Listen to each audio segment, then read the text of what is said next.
وہ نیک اور پارسا خاتون کون تھی جو قیامت تک پاک دامنی کی مثال بن گئی؟ وہ خاتون جسے اللہ نے اپنے زمانے کے تمام عورتوں پر برتری عطا فرمائی۔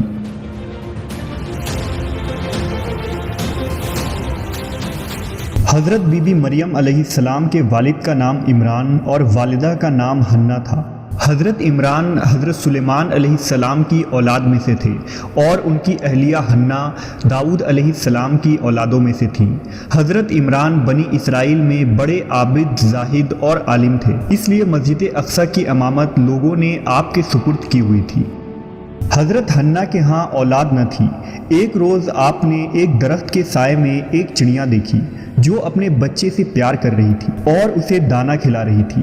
یہ منظر دیکھ کر آپ کا دل بھر آیا اور آپ نے بارگاہ الہی میں اولاد کے لیے دعا کی، لہٰذا اللہ نے آپ کی دعا قبول فرمائی۔ حضرت مریم کی پیدائش سے قبل آپ کی والدہ نے منت مانی کہ اپنی اولاد کو بیت المقدس کی خدمت کے لیے نذر کر دیں گی۔ بنی اسرائیل کے یہاں یہ روایت تھا کہ جو لڑکا اللہ کی نظر کر دیا جاتا تھا وہ نہ شادی کرتا تھا نہ دنیاوی مشاغل میں دلچسپی لیتا تھا، صرف عبادت گاہ میں خدمت کرتا اور خود عبادت میں مشغول رہتا تھا۔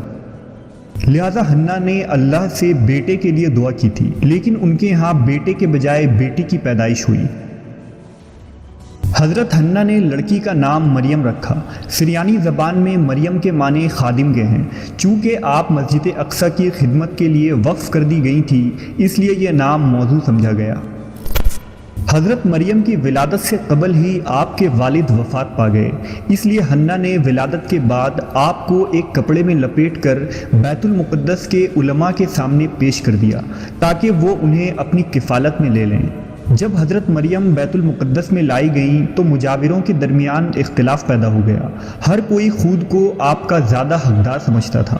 پھر یہ فیصلہ ہوا کہ مجاورین وہ قلم جن سے وہ توریت لکھتے ہیں پانی میں چھوڑ دیں، جس کا قلم پانی کے بہاؤ میں بہنے کے بجائے الٹا بہے گا وہ مریم کی کفالت کا حقدار ہوگا۔ اس مقابلے میں حضرت زکریا علیہ السلام بھی شامل تھے۔ ان کے قلم کو اللہ نے پانی میں بہاؤ کے الٹے طرف بہا دیا اور وہ ان کی پرورش کے حقدار ہو گئے۔ اس طرح بی بی مریم کو اللہ کی منشا کے مطابق حضرت زکریا علیہ السلام کی کفالت میں دے دیا گیا۔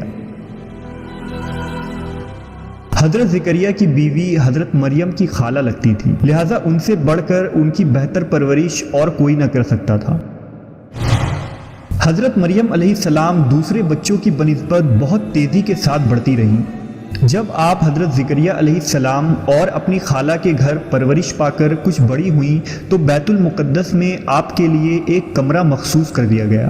یہاں زکریا علیہ السلام کے علاوہ اور کوئی نہیں جا سکتا تھا۔ آپ دن رات اللہ کی عبادت میں مشغول رہتی۔ جب حضرت زکریا آپ کے پاس آتے تو حیران ہوتے کیونکہ آپ کے پاس بے موسمی پھل موجود ہوتے، گرمیوں کے پھل سردیوں کے موسم میں اور سردیوں کے پھل گرمیوں کے موسم میں آپ کے حجرے میں رکھے ہوتے۔ جب حضرت زکریا علیہ السلام حضرت مریم سے پوچھتے کہ یہ پھل کہاں سے آتے ہیں، انہیں کون دے جاتا ہے، تو حضرت مریم فرماتی اللہ کے پاس سے۔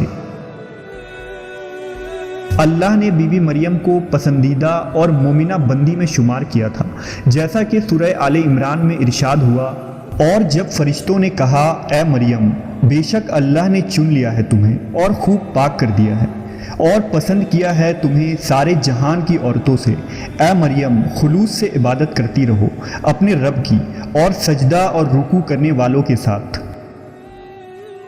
بی بی مریم جس مقصد کے لیے چنی گئی تھی وہ ابھی باقی تھا۔ آپ دن رات اللہ رب العزت کی عبادت و ریاضت میں مشغول رہتی تھی، یہاں تک کہ بنی اسرائیل میں یہ مشہور ہو گیا کہ بی بی مریم نہایت ہی عبادت گزار، پاکیزہ اور متقی خاتون ہیں، اور لوگ آپ کا بہت عزت و احترام کرنے لگے۔ پھر وہ وقت آیا جب جبرائیل علیہ السلام حضرت مریم کے پاس تشریف لائے۔ بی بی مریم ایک غیر مرد کو اپنے حجرے میں دیکھ کر پریشان ہو گئیں۔ حضرت جبرائیل آپ کے پاس انسانی شکل میں تشریف لائے تھے۔